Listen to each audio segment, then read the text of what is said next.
What this video is going to cover is island toe kick options. We have two different types of toe kicks we use for islands. One is where on the back side of the island, the countertop is going to extend past here, so chairs can sit down in front of the island. If there's going to be chairs in front of that island and it's going to be a sit-down island, we do not do a recessed toe, we do a flush toe. If these cabinets are going to have somebody standing in front of them where there's no chairs in front of it, we do a recessed toe. This video is going to show you how to do each. They will automatically come in with the recessed toe. So what I'm going to show you how to do is put a full solid toe on it. I'm going to go to the elevation of those cabinets.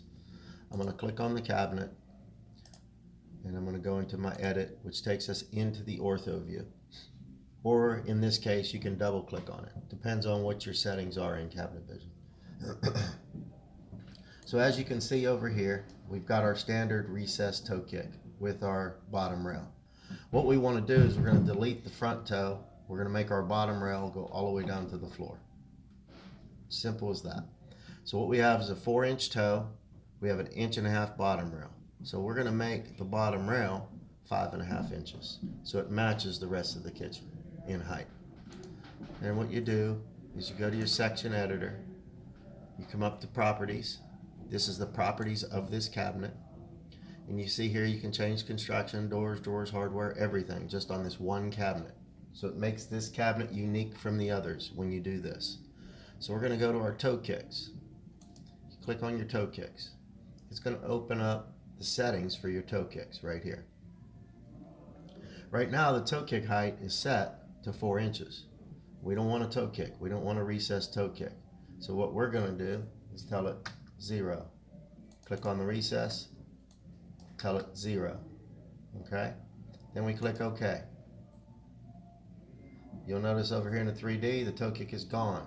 All that's there now is an 1.5 inch bottom rail. But we don't want that bottom rail 1.5 inches. We want it to 4 inches plus the 1.5 inches. So again, you either do the math or you come up here to 1.5 inches and you go plus 4.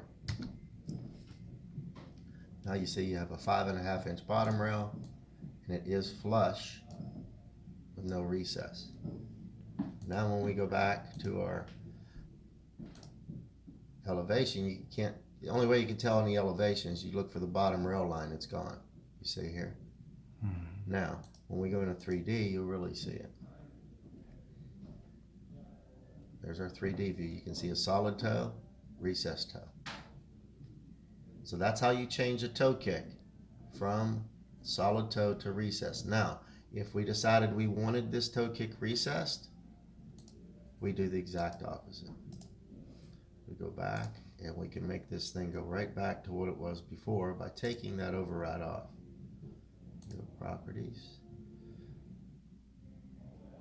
toe kick. Toe height will now be 4 inches. Front recess, our standard is 3.